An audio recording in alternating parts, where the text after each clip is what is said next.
Assalamualaikum warahmatullahi wabarakatuh. Selamat pagi teman-teman semua.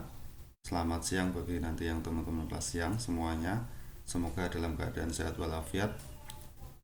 Kita bertemu dalam mata kuliah ekonometrika.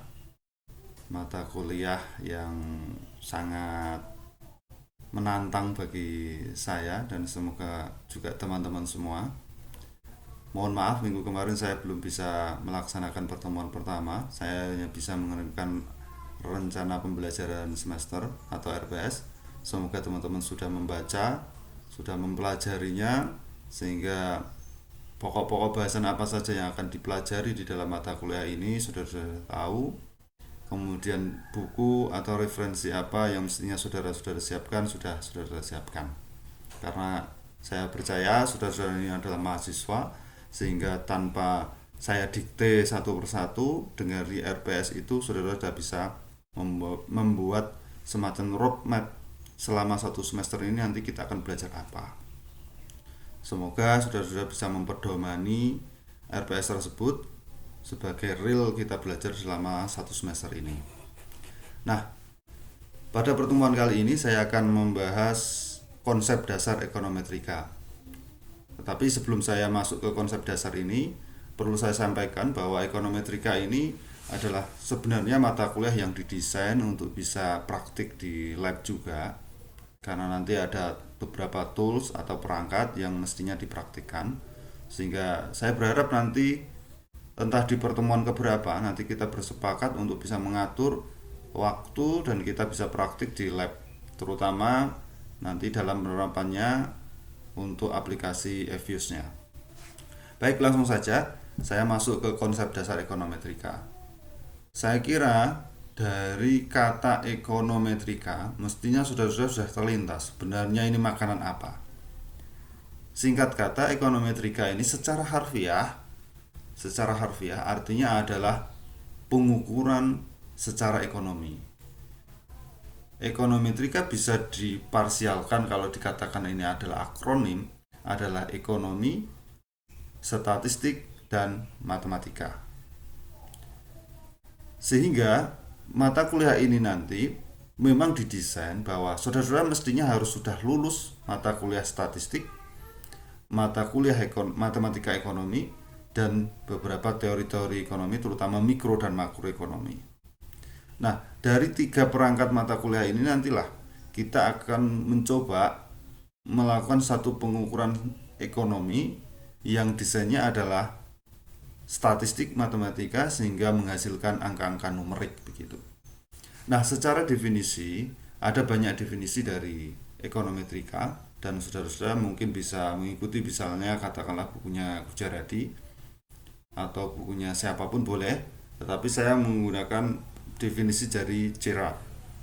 Gerard mendefinisikan bahwa ekonometrika ini adalah satu pandangan tertentu mengenai peran ilmu ekonomi yang meliputi penerapan statistik matematik atas data-data ekonomi untuk memberikan dukungan empiris. Ya, artinya dukungan empiris ini menjadi penting terhadap model-model yang dibangun dengan ekonomi matematik serta memperoleh hasil-hasil yang numerik.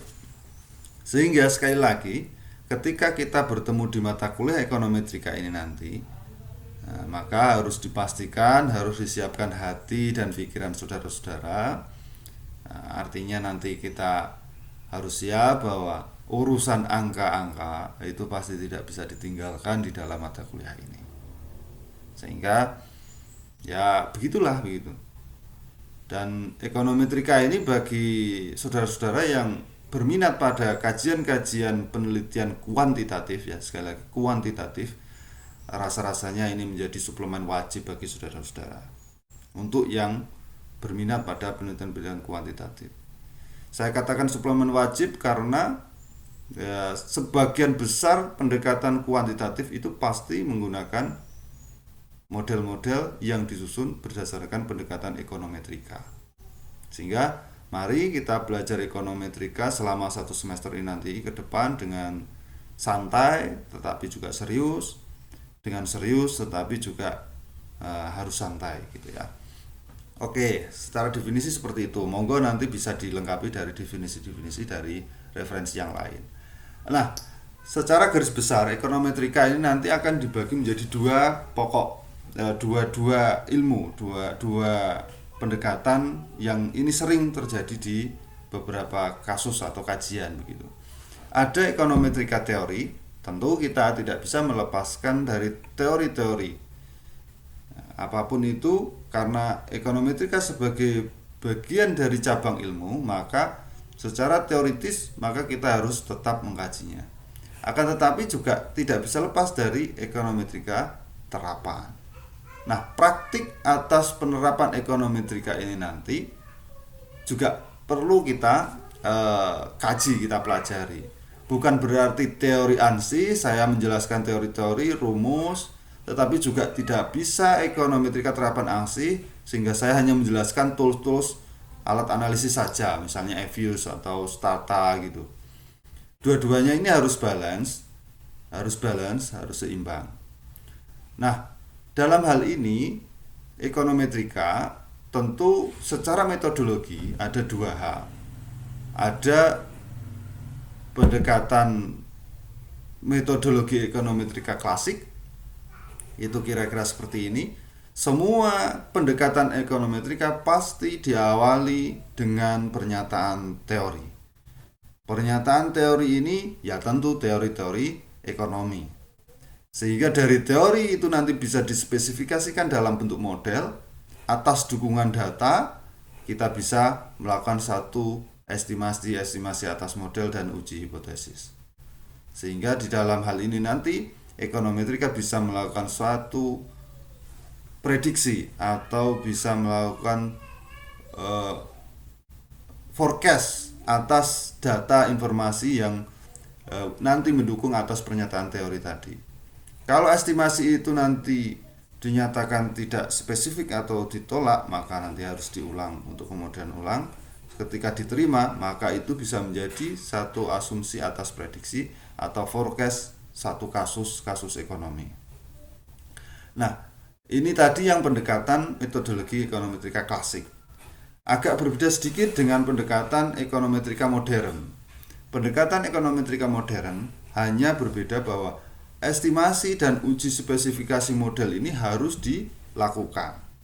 Jadi spesifikasi modelnya ini seperti apa, maka harus meloloskan nanti yang disebut dengan uji asumsi klasik. Artinya model itu harus diuji spesifikasi.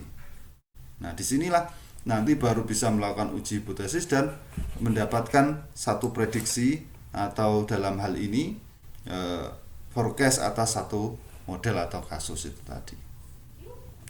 Nah, selanjutnya secara garis besar metodologi ekonometrika paling tidak ada 8 tahapan ya.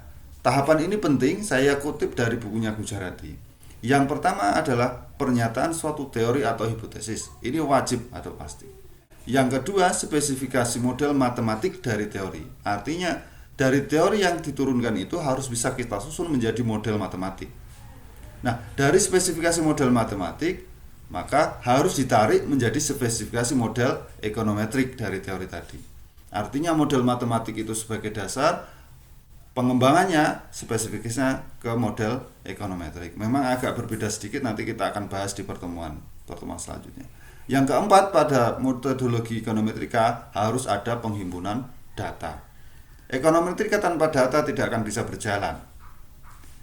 Ekonometrika tanpa data tidak akan bisa terjadi estimasi atas model ekonometrik. Artinya pada tahapan kelima.